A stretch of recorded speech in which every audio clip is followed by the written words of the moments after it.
இப்பொழுது ஆபிரகாம் அதை செய்தான். அவன் எப்படி செய்தான் நீங்கள் கவனிங்க. அவனுக்கு ஒரு பெரிய பிரச்சனை வருகிறது. அங்கே அவன் ஒரு உண்மை உள்ள மனுஷன் விளம்பி காட்டுகிறான். அவன் அழைத்து வந்தான், அவன் வேலைக்கு அழைத்து வந்தான், அவனாலே அழைத்து வரப்பட்டவன். அவன் அடிமை வீட்டிலிருந்து தன்னுடைய தகப்பன் புறப்படும் போது, ஒன்று விட்ட தகப்பன் புறப்படும் போது கூட ஒட்டி வந்தான் லோத்து. நீங்கள் கவனிக்க வேண்டும். 2 பேரும் பிளஸ் பண்ணப்பட்டாங்க, 2 பேரும் ஆஸ்வதிக்கப்பட்டாங்க. அங்கே ஆபிரகாம் பிரச்சனை ஒன்று வருகிறது. 2 பேருடைய மேய்ப்பர்களுக்கும் வாக்குவாதம். இவனுக்கும் ஆபிரகாமுக்கும் லோத்துவுக்கும் வாக்குவாதம் இல்லை, ஆனால் ஆபிரகாமின் மேய்ப்பருக்கும் லோத்துவின் மேய்ப்பருக்கும் வாக்குவாதம். எங்கே வாக்குவாதம்? அவர் 2 பேரும் பெட்ரோல் போற இடத்துல பெட்ரோல் பங்கில் வாக்குவாதம். என்ன பெட்ரோல் பங்குன்னு கேட்டீங்கன்னா, அவங்களுக்கு வாகனம் இருந்துச்சு, நிறைய வாகனம், நிறைய ஆடு மாடுகள். அவற்றுக்கு தண்ணி காட்ட போற இடத்துல அவங்களுக்கு என்ன உண்டாயிடுச்சு? மேய்ப்பருக்கும் வாக்குவாதம் உண்டாயிடுச்சு. ஏன்னா 2 பேரும் பெட்ரோல் பங்கில் போறாங்கன்னு வைங்களேன், 2 பேருடைய காரும் போய் நிற்குது பெட்ரோல் போடுறதுக்கு. இப்போ சொல்லும்போது இப்படிதான் சொன்னா உங்களுக்கு புரியும். பெட்ரோல் போட 2 பேரும் கார் நிற்கும் போது காரை திறக்கிறாங்க, 2 காரையும் பார்க்குறாங்க.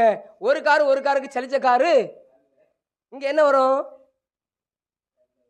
சண்டை வரும். ஒரு விதமான ஈகோ அடிக்கும். முதல்ல இங்கே ஈகோ அடிச்சிச்சு. ஆபிரகாமின் மேய்ப்பருக்கும் லோத்து மேய்ப்பருக்கும். அப்போ பிரச்சனை மேய்ப்பருக்கு, டிரைவருக்கும். இவங்க 2 பேரும் இல்லை, ஹீரோயிஸ் இல்லை.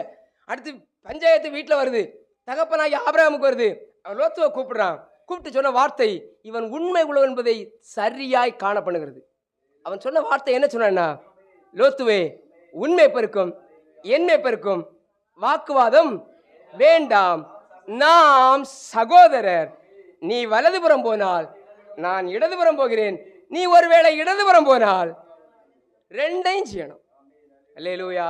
இது கொஞ்சம் கடினமா இருக்கும். கொஞ்சம் நம்ம பேச்சில் அழகா பேசலாம். பிரதர் விட்டு கொடுத்தேன் பிரதர், விட்டு கொடுக்குறோம், ஒருபோதும் கெட்டு போவதில்லை. நிறைய டைலாக்லாம் படிச்சிருப்போம், நிறைய ஆட்டோவில் எழுதியிருக்கலாம் படிச்சிருப்போம். படிச்சுட்டு நம்ம பாட்டு போயிட்டு இருப்போம். விட்டு கொடுக்குறவன் பக்கத்தில் போய் ஒரு சின்ன ஒரு பிரச்சனையாக இருக்கும், வண்டி ஓட்டாக் பண்ணாலே கோவப்பட்டு இருக்கும். இப்போ தான் படிச்சுட்டு பயங்கரமாக ஆழமாக யோசிச்சுட்டு போகணும். விட்டு கொடுக்குறவன் ஒரு 2 செகண்டில் அங்கே போய், அங்கே பிரசங்கியாரும் இல்லை, பாஸ்டும் கிடையாது, யாரும் கிடையாது. நம்முடைய இருதயமோ அந்த தனி மனுஷனும் ஏதோ ஒரு தேர்டு மனுஷன் கூட போட்டியை போட்டு 2 திட்டி ஆத்மாவுக்கு எடுத்து அவன் சபிச்சு நம்ம சபிச்சு வாங்கிட்டு வரான். ஒரு கூட வரேன், வீட்டுக்கு வரும்போது என்ன வாங்கிட்டு வரான்? காந்திபுரம் வர போயிட்டு நல்ல பொருளை வாங்கிட்டு வா, பழத்தை வாங்கிட்டு வா. என்ன வாங்கிட்டு வரான்? பழம் 5 கிலோ வாங்கினா 2.5 கிலோ. அல்லேலூயா. கொஞ்சம் பொறுமையா. உண்மை உள்ள மனுஷன் வீண் வாக்குவாதங்களுக்கு விலகி இருக்க வேண்டும். அதை வீட்டிலே கொண்டு வந்து நீங்கள் சொல்வீர்கள், அது ஒன்றுமில்லை. அழகாய் வேதம் சொல்வது ஒன்றுமில்லை சொல்லி நீங்கள் சொல்லி தப்பிக்க முடியாது. கண்ணுக்கு தெரியாத சாபங்களை நீங்கள் கொண்டு வருவது அனைத்தும் தலை மீது சுற்றி கொண்டிருக்கிறதாம். அல்லேலூயா. தலை மீது சுற்றி கொண்டிருக்கிறது. வாழ்வையும் உங்கள் வாழ்க்கையும் வார்த்தையும் நீங்கள் எப்போது ஒன்றாய் பிணைக்க போகிறீர்களோ அப்போதுதான் கர்த்தரால் நன்மை பெற முடியும்.